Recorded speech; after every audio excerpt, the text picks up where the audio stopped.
Anugerah-Mu besar, anugerah-Mu besar, melimpah. Anugerah-Mu,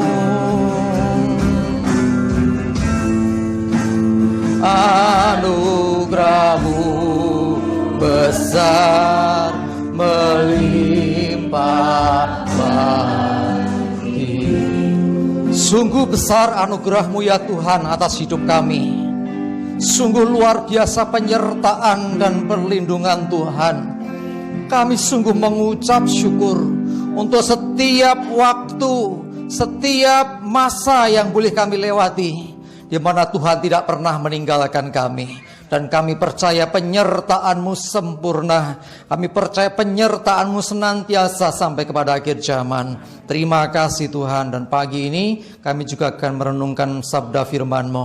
Urapi hamba-Mu, urapi kami semua, sehingga kami bisa menangkap maksud pesan Tuhan, maksud kehendak Tuhan, dan juga mendapatkan rema yang dari Tuhan buat setiap kami.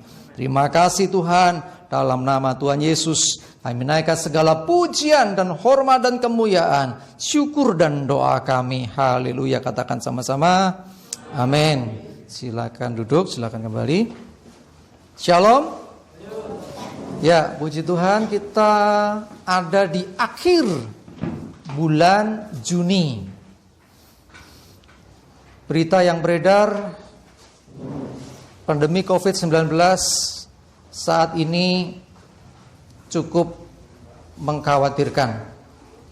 Kita berdoa terus ya, supaya wabah ini pagebluk iki ndang enggal lungo ya, supaya pandemi segera berakhir. Mari kita akan buka terlebih dahulu seperti yang menjadi tema bulan ini, Yesaya 60 ayat yang pertama dan kedua.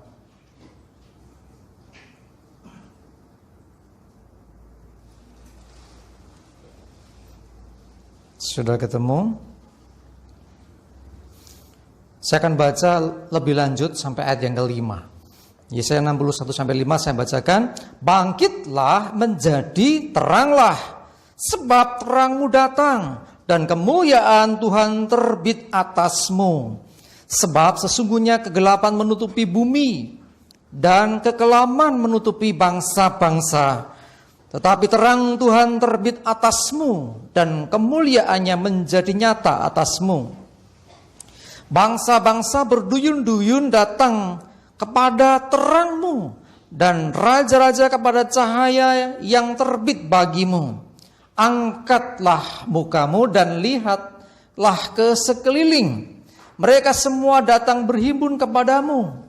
Anak-anak laki-laki datang dari jauh, dan anak-anak perempuan digendong.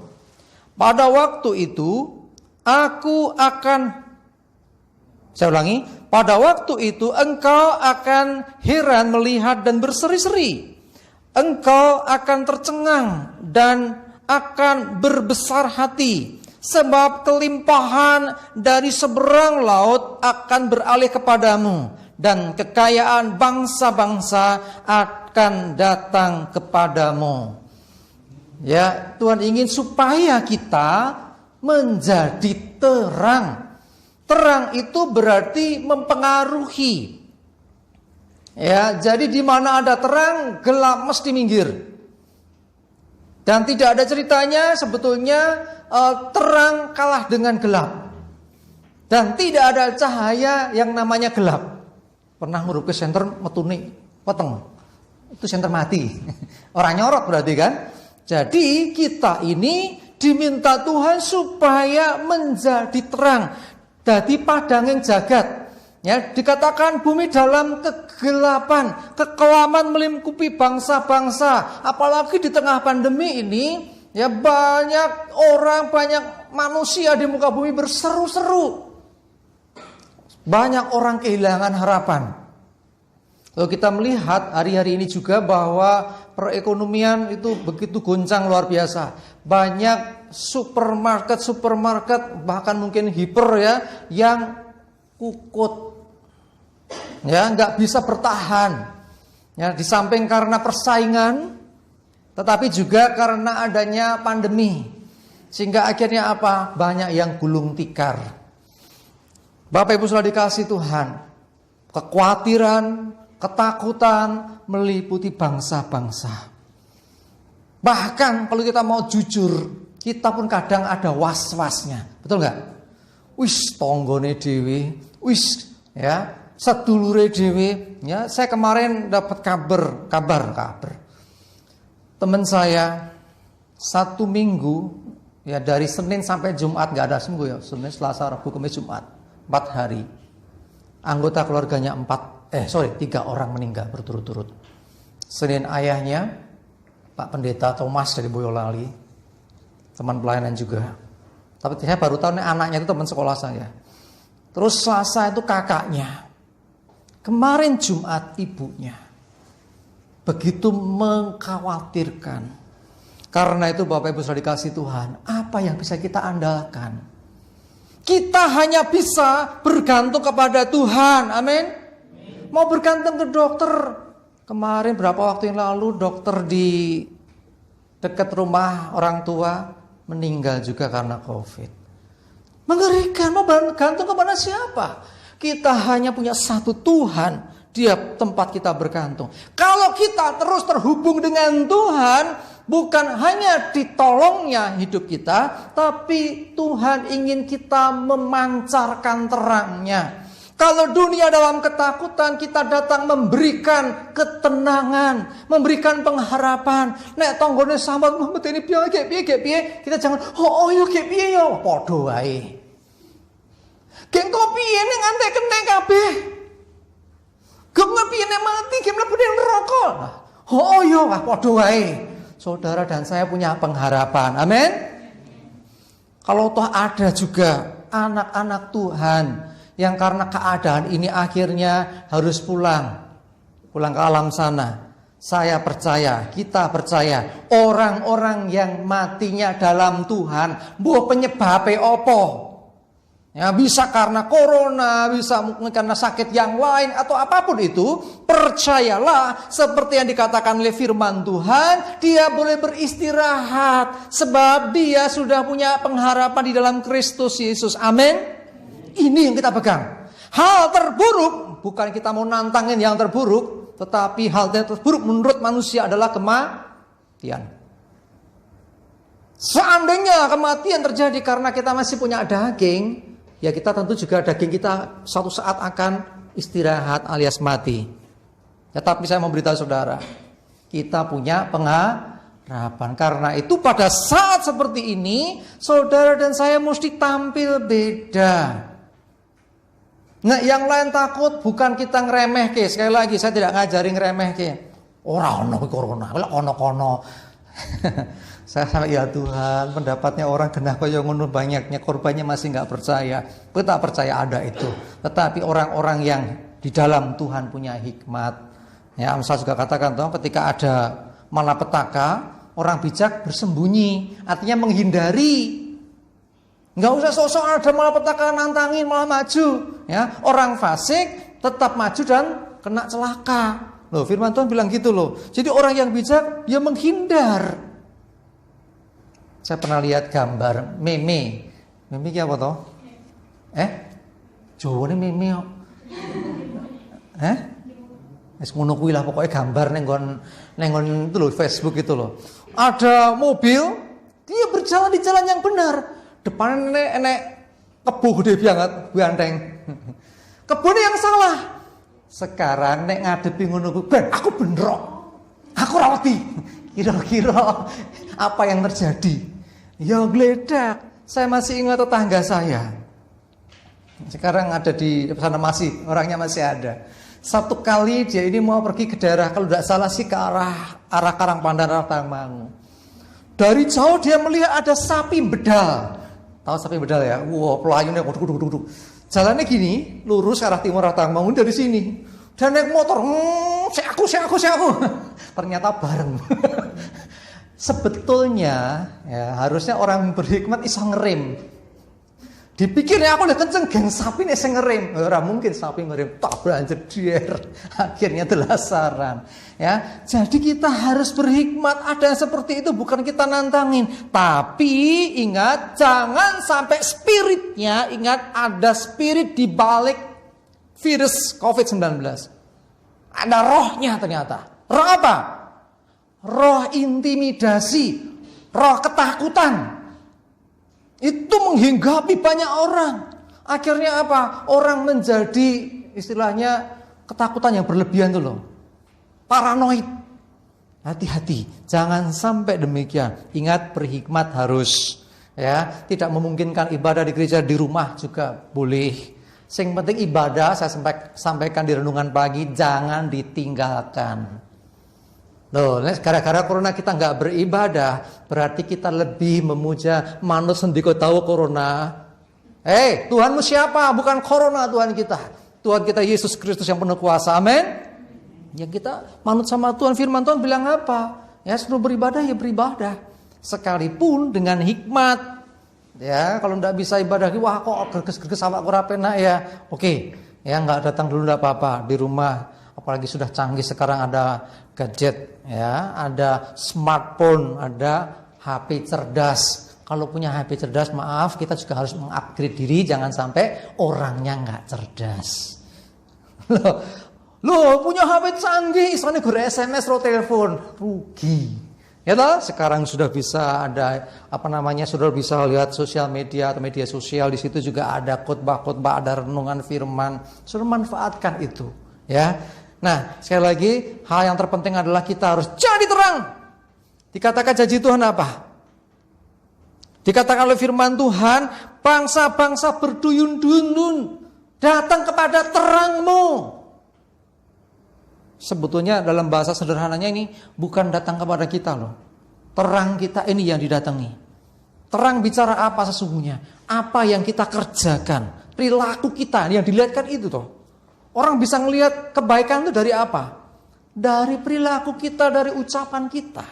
Orang nggak bisa dikatakan orang ini baik sekali, tapi dia nggak ngapa-ngapain, cuma diem dok. Ya, kalau kita mengatakan orang baik, oh dia suka nolong, oh dia suka bantu, oh dia seringkali memberikan penghiburan. Saya kok seneng ya, dia orangnya baik, dia peduli sama temen. Nah itu orang baik kan? Jadi terang itu berarti sesuatu yang dilakukan itu. Bangsa-bangsa akan datang kepada terangmu. Ada sesuatu yang menarik, ada sesuatu yang baik yang terpancar dalam diri kita. Dan saya sampaikan beberapa waktu yang lalu, kita ini bukan sumber terang. Kita ini memancarkan terangnya Tuhan. Sesungguhnya dengan kata lain ayat ini akan berkata bahwa bangsa-bangsa akan datang kepada terang Tuhan yang terpancar melalui hidupmu. Amin. Ya, bangsa-bangsa berduyun-duyun datang kepada terangmu.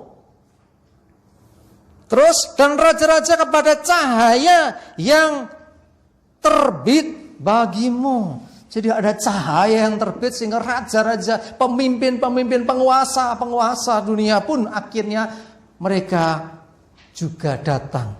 Jadi artinya apa? Hidup kita berarti menjadi pengaruh, memberi pengaruh.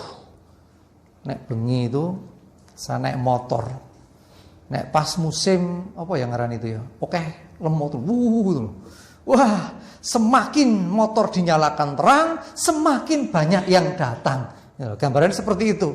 Ya, nah dipateni ra pateko lho.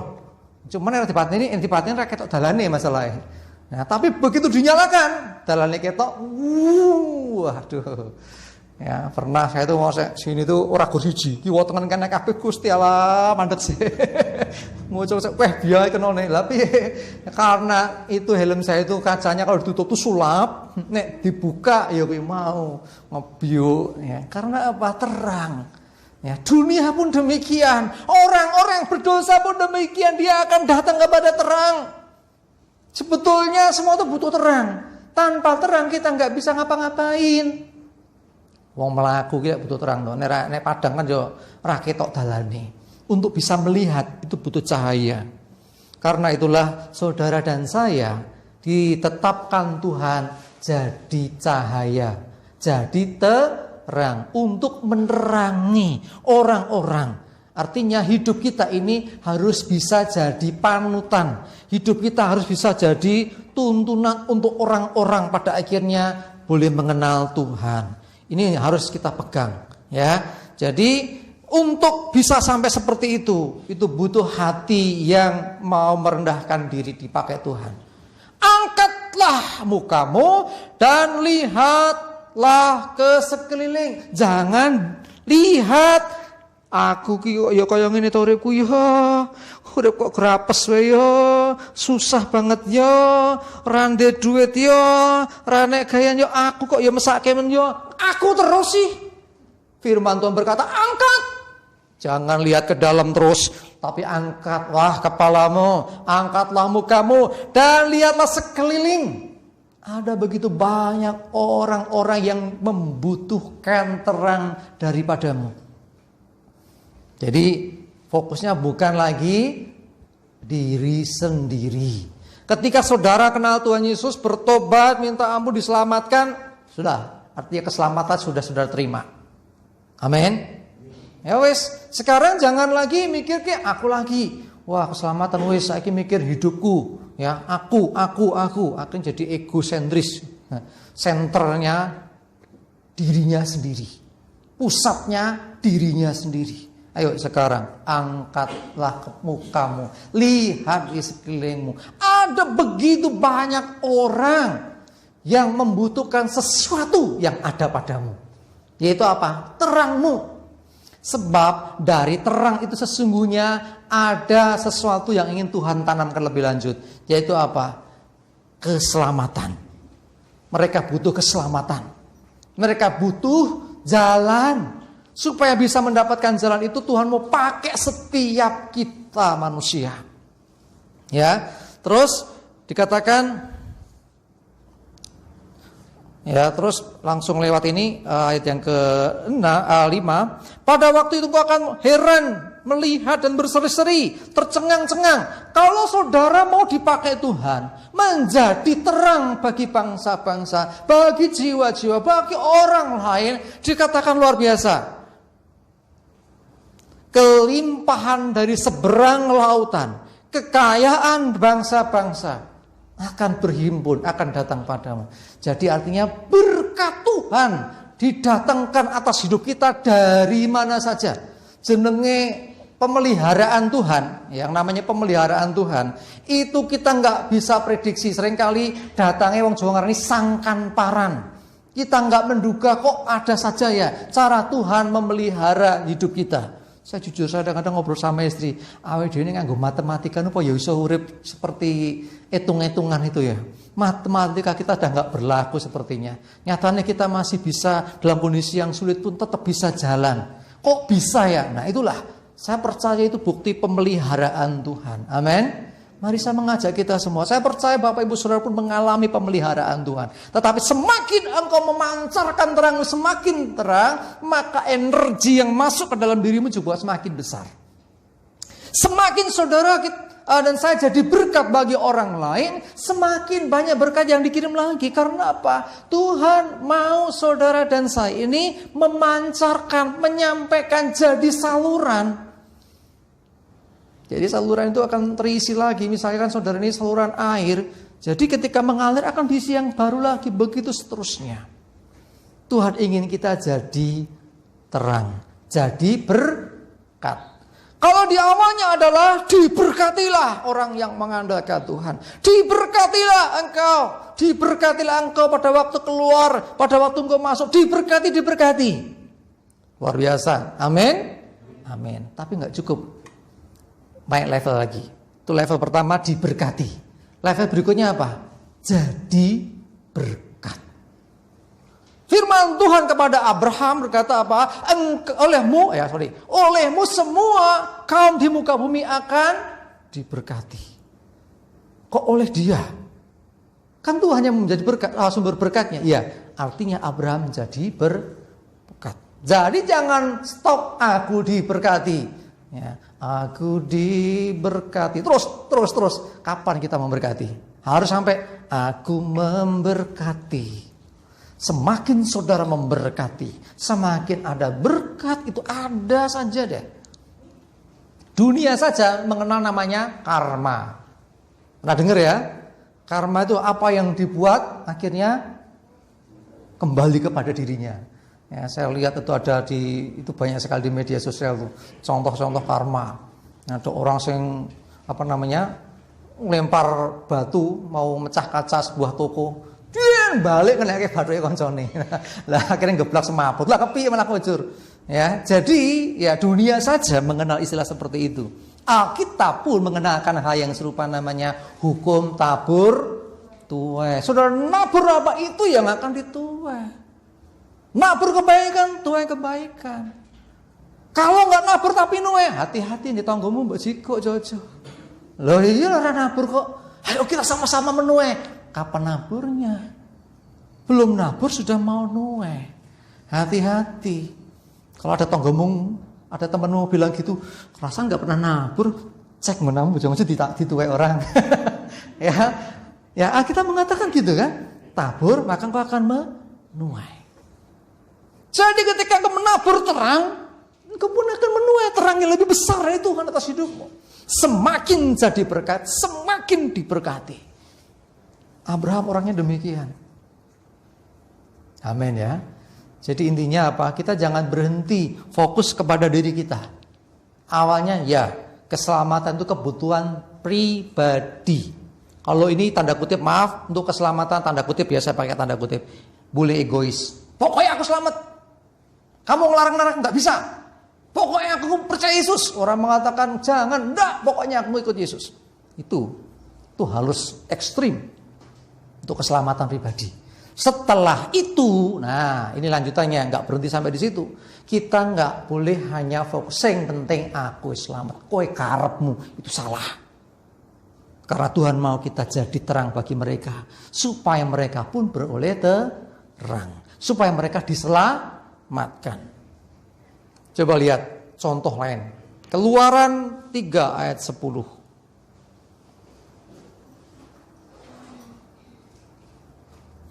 Ini luar biasa nih. Keluaran 3 ayat 10 saya bacakan. Jadi sekarang pergilah. Aku mengutus engkau kepada Fir'aun untuk membawa umatku, orang Israel, keluar dari Mesir. Perhatikan. Kepada siapa perintah diberikan? Kepada siapa perintah diberikan? Musa. Sekarang wis penak. Dia sudah nyaman dengan hidupnya, dapat perintah yang sangat-sangat tidak mudah dan sangat-sangat tidak nyaman. Bayangkan, Musa yang sudah hidupnya enak karena dia dulu sebetulnya harusnya mati waktu bayi, tetapi karena oleh anugerah Tuhan, ya orang tuanya ngelek bahasa Indonesia apa? Menghanyutkan. Oh iya, le HP mengelek. Menghanyutkan di atas itu wadah dari pandan atau apa gitu ya, ditaruh di sungai Nil mengalir ikuti aliran air akhir sampailah ditangkap putrinya Sion. Fir'aun ditangkap, singkat cerita diopeni ya, dari orang yang tidak jelas mungkin boleh dibilang gitu ya, jadi orang yang terhormat. Artinya dia mendapat pendidikan yang baik di istana karena dia masuk istana. Kurang penak piye. Tetapi Tuhan mau dia pergi loh, meninggalkan zona nyaman toh berarti. Zona nyamannya tinggalkan. Untuk apa? Menghadap Fir'aun untuk bisa supaya Fir'aun mau mengizinkan bangsa Israel keluar dari Mesir. Dah gampang ini. Kalau sudah lihat panggilan Musa, sudah akan menemukan Musa juga berbantah dengan Tuhan.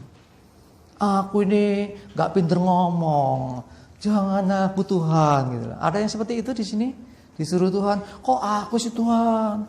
Dia saja. Lagunya diganti. Ini aku utuslah dia. Nah, lagunya nggak gitu, jangan diganti. Ayat firman Tuhan itu, lagu itu ayat firman Tuhan loh ya. Ya, jadi artinya apa? Kita ketika dapat panggilan jangan berpantah. Boleh minta petunjuk Tuhan, oke siap. Apa yang harus kulakukan? Apalagi Tuhan? Boleh, memang harus gitu. Tetapi jangan aku lah Tuhan, aku kan nggak bisa. Si A itu aja dia lebih pinter kayaknya. emangnya Tuhan itu dengan kita pinteran siapa? Tuhan tuh udah ngerti masing-masing ini. Oh, kamu cocok di ini. Kamu gak cocok di air. Misalnya kamu cocoknya di sawah. Kamu cocoknya di... Masih ingat iklan gak cocok di air? Zaman dulu anak generasinya gak tahu tuh. Ya jadi artinya apa? Tuhan sudah tahu sesungguhnya. Yang jadi masalah di sini adalah seringkali kita ini gak mau. Alasannya macam-macam. Akhirnya nunjuk orang lain. Si A saja Tuhan. Aku kan gak pinter Tuhan. Tuhan tahu kok batas kepinteranmu seberapa. Dan Tuhan tetap mau pakai kok. Bahkan firman Tuhan berkata, apa yang bodoh bagi dunia dipakai Allah. Jadi Tuhan gak butuh orang yang pinter kayak apa. Suka-sukanya Tuhan. Ada yang memang orang pinter dipakai Tuhan dengan caranya tersendiri. Ada yang orang tidak bisa dipakai juga. Bahkan orang yang, kalau saudara tahu Nick, sahabat yang dari Australia atau mana itu ya, yang tidak punya tangan kaki itu loh, dipakai luar biasa loh. Nggak punya lengan tangan, kaki juga nggak ada. Ya, dia mandiri loh. Dia bisa beraktivitas loh. Sekarang dia jadi motivator yang luar biasa. Pernah di RCTI waktu itu. Dan uniknya pas sebelum acara selesai minta dia mau mendoakan. Jadi agak wow, itu kaget juga itu panitianya ternyata. Ya, jadi artinya di sini kita menyadari bahwa Tuhan itu ketika memilih seseorang sudah dipertimbangkan. Oh, aku pilih dia. Ya. Kamu alasan apa? Aku ngerti. Kowe rasa omongan aku ngerti. Kenapa Tuhan tetap milih? Ya sekali lagi Tuhan punya maksud atas setiap pribadi. Amin.